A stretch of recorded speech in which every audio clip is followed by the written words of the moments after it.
欢迎来到沪江网校韩语课堂。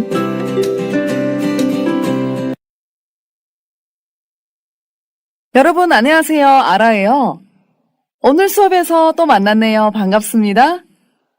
오늘은 이웃과 나의 어휘 부분에 대해서 공부를 할 건데요. 지난 대화 수업에서 어떤 이야기를 나눴었는지 다 기억하시나요? 네, 바로 봉사활동에 관해서 이야기를 했죠? 여러분은 어떤 봉사활동에 관심을 갖고 계신가요? 또 현재 어떤 봉사활동에 참여를 하고 계신가요? 자, 그럼 오늘의 수업 시간에는 봉사활동의 구체적인 유형에 관해서 배워보겠습니다. 다 준비되셨나요? 그럼 시작하겠습니다. 자, 오늘의 배워야 할 어휘부터 살펴볼 건데요. 여러분은 어휘를 보실 때 대체적인 주제를 꼭 아셔야 돼요. 왜냐하면 이 주제에 관한 어휘이기 때문이죠. 자, 그럼 오늘의 어휘에는 어떤 것들이 있는지 같이 살펴보겠습니다. 먼저 선생님이 한번 읽어드릴게요. 아동, 시설, 보육원, 양로원, 입양단체, 무료진료소, 쉼터, 저소득층, 자녀, 장애인, 영세민, 가장, 독거노인, 노숙자, 이주 노동자, 결혼 이민 여성, 기부, 물품, 기증, 헌혈, 장기, 급식, 의료. 자, 그럼 이 어휘들 중에 중요한 어휘들이 어떤 의미를 갖고 있는지 볼게요. 쉼터, 쉬는 장소를 말하는 거죠. 저소득층, 낮은 소득과 낮은 소비 수준을 특징으로 하는 계층을 말하는 거예요. 영세민, 수입이 적어 몹시 가난한 사람을 말하는 거예요. 독거노인, 가족 없이 혼자 살아가는 노인을 말하는 거예요. 자, 다음 보겠습니다. 이주 노동자, 다른 곳이나 다른 나라로 옮아가서 육체 노동으로 살아가는 사람을 말하는 거예요. 결혼 이민 여성, 결혼을 하면서 다른 곳으로 옮겨가는 여성을 말하는 겁니다. 기부, 자선 사업이나 공공사업을 돕기 위하여 돈이나 물건 따위를 대가 없이 내놓는 것을 말하는 겁니다. 기증, 선물이나 기념으로 남에게 물품을 거저주는 것을 말하는 거예요. 급식, 식사를 공급하는 것 또는 그 식사를 말하는 것입니다. 자, 그러면 이런 어휘들로 주어진 연습 문제를 볼게요. 1. 다음 표현을 익히고 빈칸에 알맞은 말을 골라 쓰십시오. 자, 표에 있는 어휘들을 다시 한번 살펴볼게요. 먼저 표의 맨 왼쪽에 볼게요. 아동보호시설, 장애인시설, 보육원, 양로원, 입양단체, 무료진료소, 쉼터 이렇게 있네요.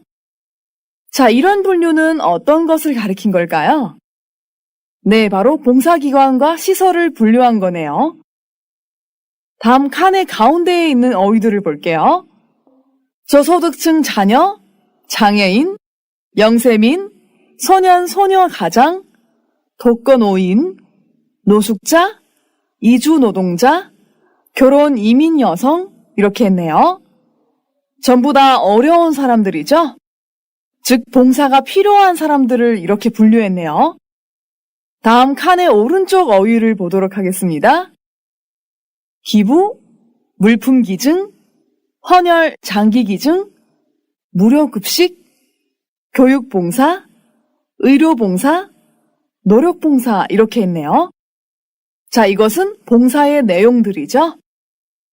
자, 그럼 대체적으로 어떤 시설에서 어떤 대상들한테 어떠한 봉사를 제공하는지 이제 조금 아시겠나요?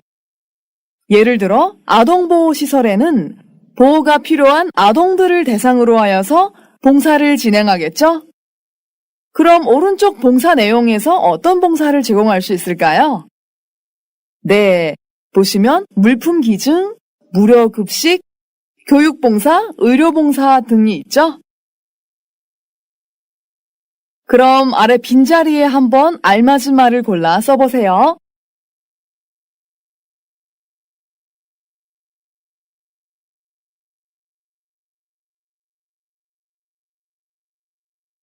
다 쓰셨나요? 같이 보도록 하겠습니다. 자, 먼저 첫 번째 빈자리 볼게요. 각 지역 동사무소에서는 형편이 어려운 뭘까요? 네, 형편이 어렵다고 했기 때문에 뭘까요? 바로 저소득층 혹은 영세민 자녀를 위한 무료 공부방을 운영하고 있다. 자, 여기에서 형편이 어렵다. 家境清贫,境况困难的意思。那这句话的中文意思是说，各地区街道事务处正在运营针对家庭贫困的低收入阶层子女或平民子女的免费学习室。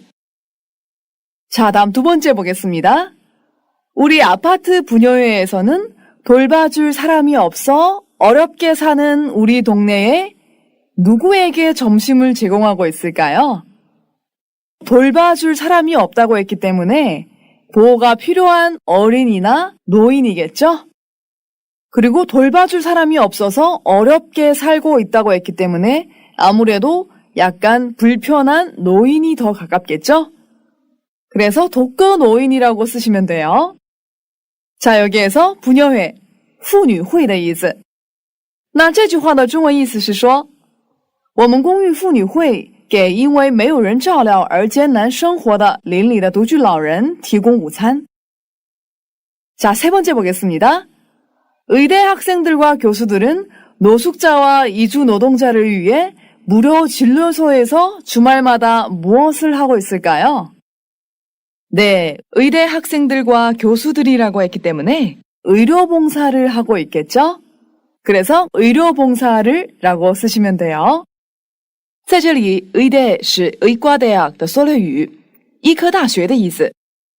那这句话的中文意思是说，医科大学的学生们和教授们为露宿者和流动劳动者在免费诊疗所每个周末实行医疗服务。 자, 다음 네 번째 보겠습니다. 어머니는 신체가 부자유한 사람들이 사는 어디에 가서 매주 일회 목욕, 세탁, 청소 같은 무엇을 하신다. 자, 여기에서 신체가 부자유한 사람들이라고 했기 때문에 장애인이죠. 그래서 장애인 시설에 가서 목욕, 세탁, 청소와 같은 무엇을 하고 계실까요? 네, 바로 노력봉사를 라고 쓰시면 됩니다. 자, 여기에서 부자유하다, 不自由的意思。那这句话的中文意思是说，妈妈去身体不自由的人们生活的残疾人设施做每周一次洗浴、洗涤、打扫等劳力服务。 다섯 번째 보겠습니다. 부모의 이혼이나 가정불화 등으로 가출한 청소년들을 돌봐주는 곳이 청소년 쉼터인데 이곳에서는 19세까지 지내며 도움을 받을 수 있다. 자, 여기에서는 청소년들을 돌봐주는 곳이라고 했기 때문에 청소년 쉼터이겠죠? 그리고 아마 청소년 시기에는 상대적으로 정서가 불안정하기 때문에 청소년 쉼터라고 이름을 지은 것 같아요. 여기에서 가정불화, 家庭不和的意思， 가출하다, 出走的意思。那这句话的中文意思是说，照顾因父母离异或者家庭不和等原因出走的青少年的地方，就叫做青少年收容所。在这个地方可以一直生活到19岁，并且得到帮助。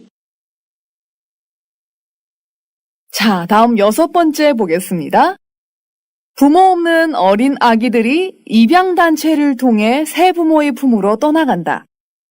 자, 여기에서 보시면 부모가 없는 어린 아기들이 새 부모의 품으로 간다고 했죠?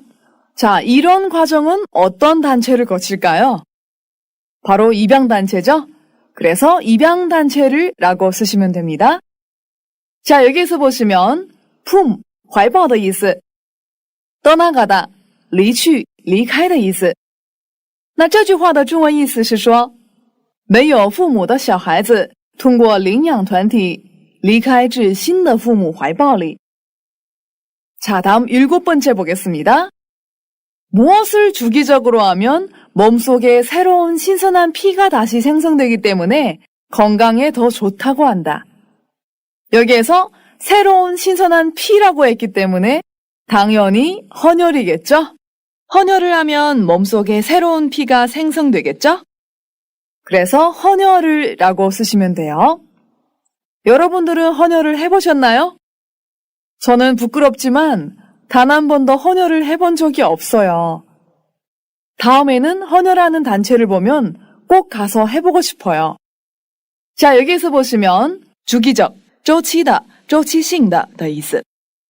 자, 그럼 7번 구절은 무슨 뜻일까요?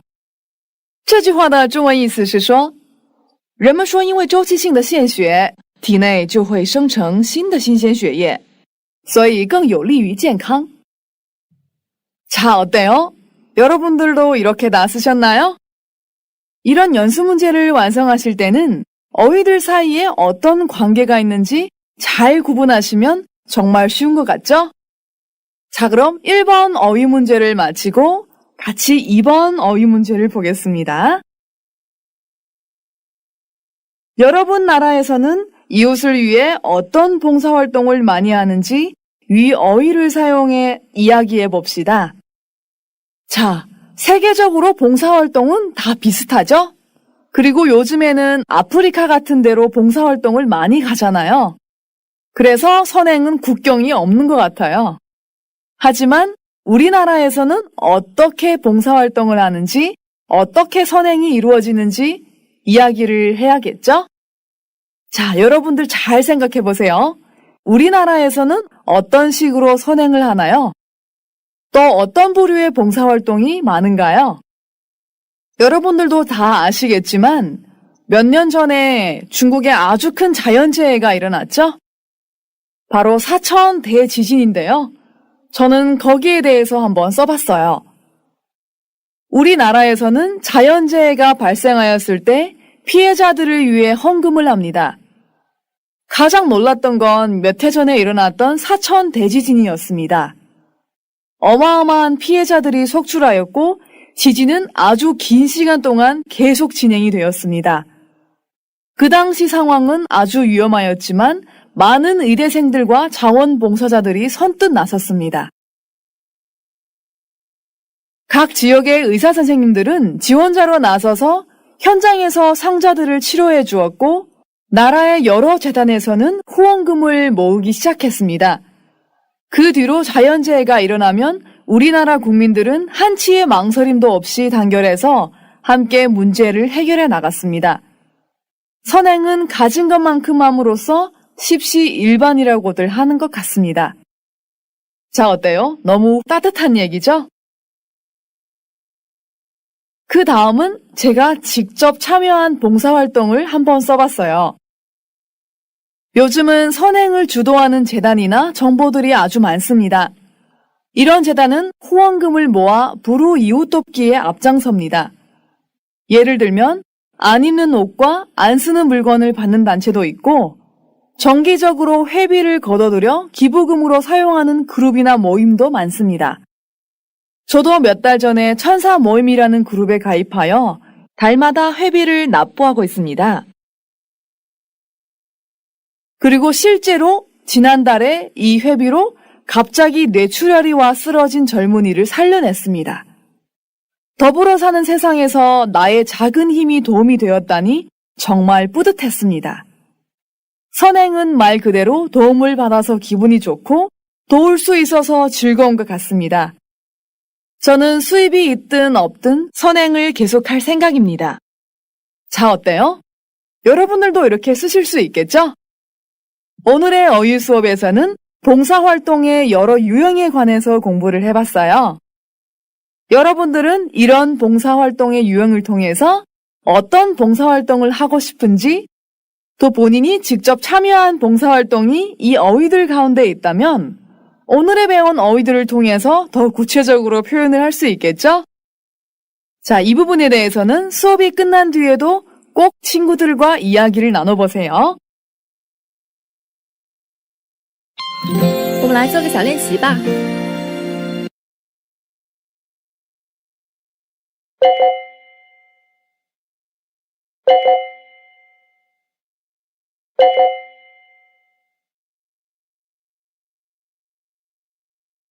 그럼 오늘의 어휘 수업은 여기에서 마치겠습니다. 자, 다음 수업은 문법 수업인데요.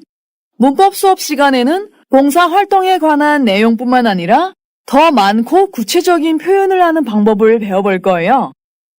다음 문법 수업에도 꼭 참여하셔서 보람찬 시간을 보내시길 바랄게요. 여러분 수고하셨습니다. 우리 다음 시간에 꼭 만나요.